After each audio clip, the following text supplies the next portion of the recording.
بسم اللہ الرحمن الرحیم۔ چند دن پہلے ہم نے ایک مصرے کی کسی جاہل بھنڈ کے مصرے کی وضاحت کی تھی، جس نے لکھا کہ ہین سارے یار صحاب نوکر زہرا دے۔ تو کئیوں کو بڑی تکلیف ہوئی جو نہ اہل بیت کے لیے مخلص ہیں نہ صحابہ کے دوست ہیں۔ تو وہ آگے سے کہنے لگے، دیکھیں فاروق اعظم رضی اللہ تعالیٰ عنہ نے خود تسلیم کیا کہ میں نوکر ہوں۔ ابن عمر رضی اللہ تعالیٰ عنہ سے امام حسین نے کہا کہ اے ہمارے نوکر کے بیٹے، تو حضرت فاروق اعظم نے کہا کہ لکھوا کے لے آؤ۔ تو اس طرح کی حیرت ہوتی ہے ان لوگوں کی سوچ پہ اور ان کی دیانتداری پہ کہ جب صحابہ کی شان میں ہم قرآن مجید کی محکم آیات پیش کرتے ہیں، متواترات پیش کرتے ہیں، حضرت علی المرتضیٰ شیر خدا کے بالکل صاف صریح صحیح السند ہم اقوال پیش کرتے ہیں، ارشادات پیش کرتے ہیں کہ ابو بکر عمر کی شان مجھ سے بلند ہے، تو یہ لوگ اس کا انکار کر دیتے ہیں۔ اور جب اپنے مطلب کی انہیں کچھ چیز نظر آتی ہے جہاں صحابہ کو یہ ڈی گریڈ کرنا چاہتے ہیں، تو یہ پتہ نہیں کہاں تہ خانے سے یہ چیزیں نکال کے لے آتے ہیں۔ تو سب سے پہلے میں علماء محققین جو اہل سنت ہیں ان کی خدمت میں گزارش کروں گا کہ اگر کسی کو اس روایت کا ماخذ معلوم ہو، اصل معلوم ہو کہ کہاں یہ ثابت ہے، تو برائے کرم ہمیں اس سے مطلع کرے۔ اور اگر یہ بات کہیں نہیں ہے تو پھر اہل بیت کی طرف اور صحابہ کی طرف جھوٹ منسوب کرنے سے توبہ کرنی چاہیے۔ آپ اندازہ لگائیں کہ اس روایت کے اندر ایک تو جھوٹ بولا گیا، دوسرا صحابہ کرام کی شان کو کم کرنے کی کوشش کی گئی۔ وہی فاروق اعظم ہے نا جن کے بارے میں زبان لٹکائی جاتی ہے، تو اپنے مطلب کے لیے فاروق اعظم کو پیش کر دیا کہ دیکھیں اہل بیت کی کتنی شان ہے، یعنی صحابہ کی شان میں صریح آیات کا انکار کر دیا، اور اہل بیت کی شان بیان کرنے کے لیے موضوع من گھڑت روایتیں پیش کر دیں۔ کیا ان لوگوں نے مرنا نہیں ہے؟ ان کے دلوں میں اللہ کا خوف نہیں ہے؟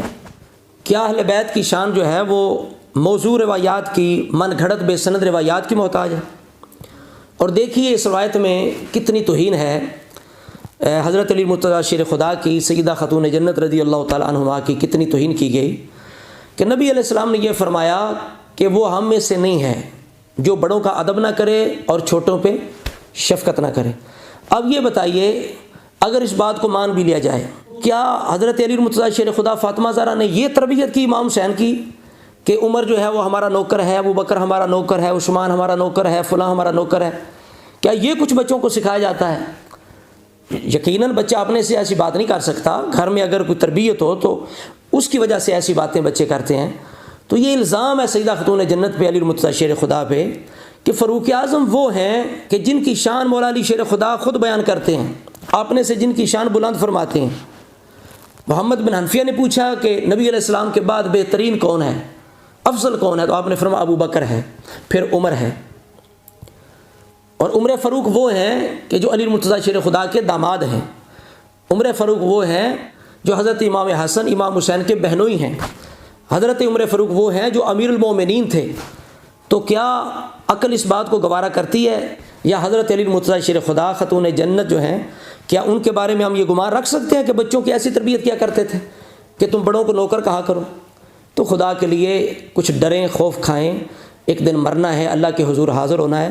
اور یہ بات کان کھول کے سن لینی چاہیے، جو لوگ اہل بیت کی محبت میں اہل بیت کی طرف جھوٹ منسوب کرتے ہیں، صحابہ اکرام کی توہین کرتے ہیں، صحابہ اکرام کی شان گھٹانے کی کوشش کرتے ہیں، نہ ان پہ اللہ راضی ہے، نہ ان سے رسول راضی ہو سکتے ہیں، نہ ان کے ساتھ اہل بیت راضی ہو سکتے ہیں۔